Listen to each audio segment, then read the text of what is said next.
Hello, welcome to the first of a series called The Rave Show. This is all about the true origins of dance and the rave scene. I'm Sinky, your host. Get ready to blow those whistles and raise them arms. Run titles.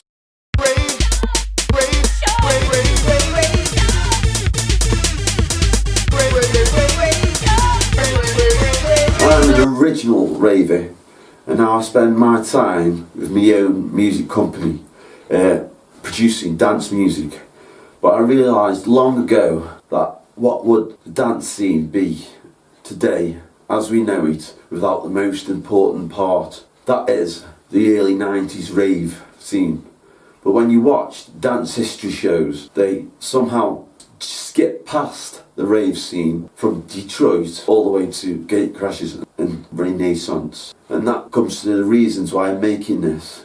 One, I'm sick telling kids and the youth that no, that song is from 30 years ago, it's just a remix. And that the rave scene isn't just those tunes that you get on those rave compilations, which use the same old tunes, which some are good, but there is a lot more than just those tunes. I don't know where they get the knowledge from. So this is the series which will feature all this. How the music was made, despite DJs saying they're doing everything in the studio these days to make their next new album. It was very different at the start, where the machines used were from the 1980s that took care of the drums, the bass, and with some tweaking took care of the sounds that we all know so well. This would be done from bedrooms to people's parents' garages. There was no big corporations involved for the most part, and there's for that reason why the rave scene was more about a movement of music to be played to the masses that started all the troubles. We'll be looking at those clubs and the promotions that started the events, as well as looking at those who brought us the music and show itself, the DJs and the MCs. So I'm lucky to be conceived, thanks Mum and Dad, because upon leaving school in 1980 we stepped straight into the newfound sound, the rave scene. Now, and another thing was where I was born. I don't know if you can tell by my accent, but I was born in the great city of Stoke-on-Trent. And not just Stoke-on-Trent, but the unremarkable town of Longton, which is mainly the forgotten town, which held not just one, but two major rave clubs. One of them went through different promotions, from Introspective, Entropy, and later on Kinetic. That was done at the leisurebowl. But across the road was the legendary Shelleys Laserdome. Now, if you know anything about the rave scene, anything about old school, then the Shelleys Laserdome will always crop up somewhere, because no matter what, it had all the best DJs there, week in, week out, the best promotions there, kick-started superstar DJs right there. Documentaries like The History of Dance Music always forget this scene, because it went against the establishment. The authorities and the establishment, the government, the police hated the rave scene. They wanted it destroyed, demolished, got rid of. I'd like to say I don't condone drug taking, but that was not the first problem. The first problem is because there was no places to hold these events. Promoters would use warehouses in fields in the countryside. Well, this upset the country folk, which are the snobby lot, so the police were straight on it, jumped on it and shut it down, basically. But the cleverness of most of them promoters found a loophole within the system that allowed them to be able to rent land and put on shows. This is going to go through 1990 to 1992, which is the most important part of the rave scene. Between 1990 and 1992, the change in music Well, in fact, the whole dance genre can be compared to something like the pop rock genre. But unlike the pop rock genre, that had a full record of what was going on in the events.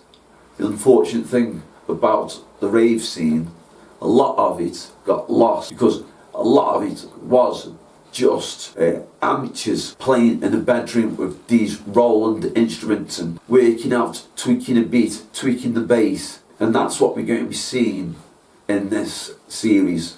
And we'll also be having interviews with the classic DJs, as most of you will already know who they are. It's said that the rave scene in the clubs started with the top 5, well, the first 5 clubs. Unlike most other music revolutions, they usually start in big cities, but this was different. This started in northern cities, and it was clubs like the Hacienda, Manchester, Quadrant Park, Liverpool, the Eclipse, Coventry, and the only Astoria in London, the legendary one of all. And I'm not saying that from a biased point of view, but was voted the best club 2 years on the trot was Shelleys Laserdome. It's still treated as legendary status. 30 years on, there's still Shelleys reunions still going on, which many of you may be going to, but many of the old school die-hard ravers still go to. We might be getting older, still love those tunes. We still love the hardcore. Well, I still love the hardcore.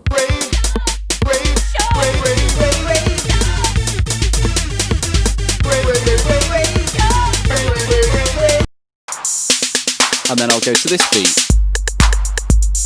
And this is, you know, your kind of rolling beat. We've got bass drum, we've got claps, we've got some rim shots, that classic cowbell.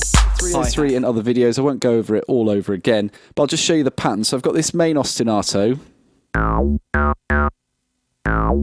It's just 2 notes with a little slide. And then of course you've got control of... Can make it really squelchy. This is Neville, my good friend. I have to sing for fun. The last time I saw you was at the awards in Birmingham. Was it a long time ago? Here.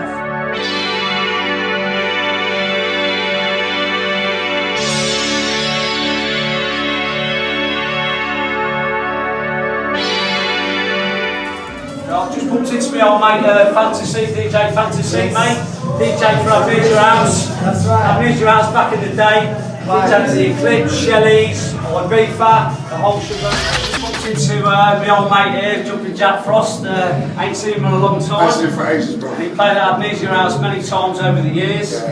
And Eclipse days, the Shelleys, Stoke-on-Trent, the wedding. Yeah. Mickey Lawrence's wedding. Yeah.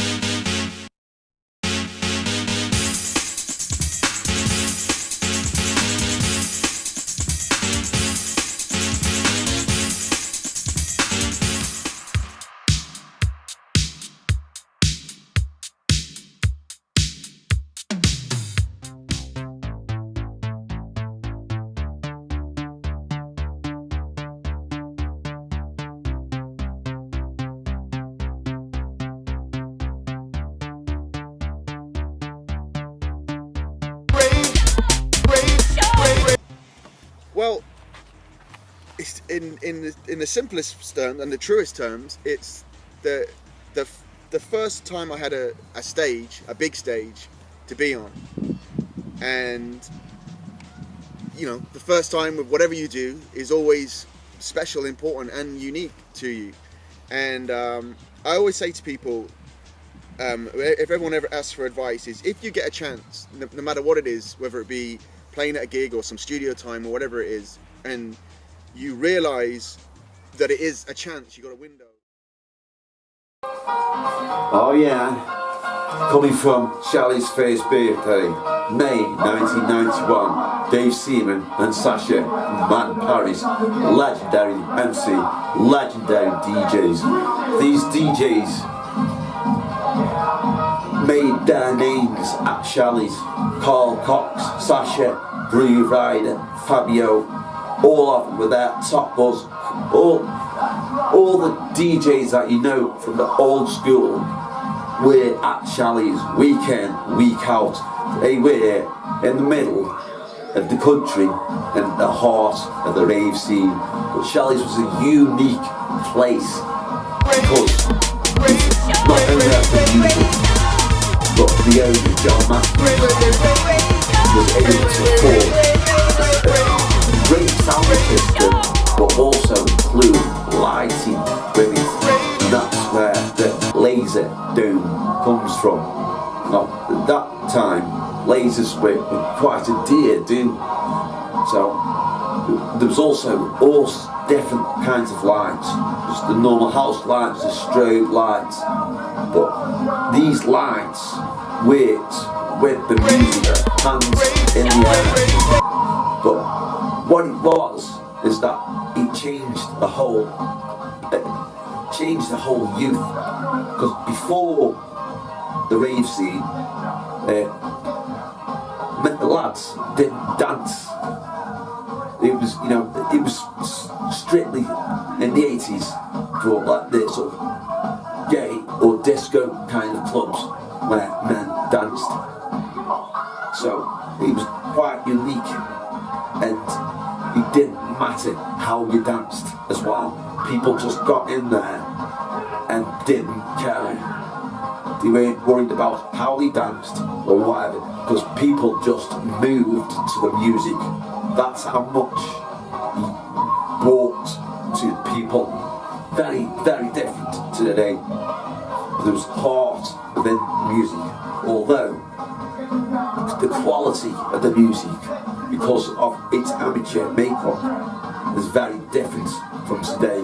But producers even today that have the laptops that we can use as proper studios still try to replicate that old school sound, and it's very hard to replicate, especially when you're using new technology.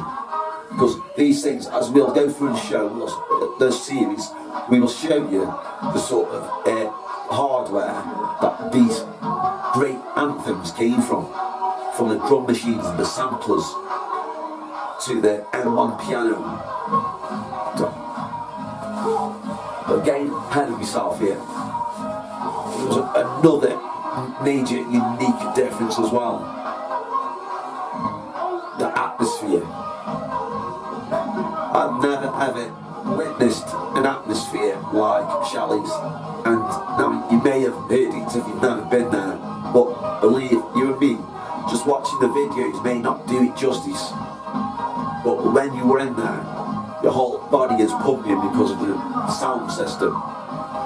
You've got the effects with the lights, and then you've got the DJs playing these great tunes. They were played in such a manner where you were able to drop you down and then bring you up. There was no point to the DJ just playing big piano tunes one after another. You had to be taken on a journey, and that's what these eager DJs did. That's what is very different from the DJs today, because these days DJs knew how to mix properly. So I'll see you next week in the place to be, Shelleys, the Amnesia crew. Going out to you, respect is due to each and every one of you.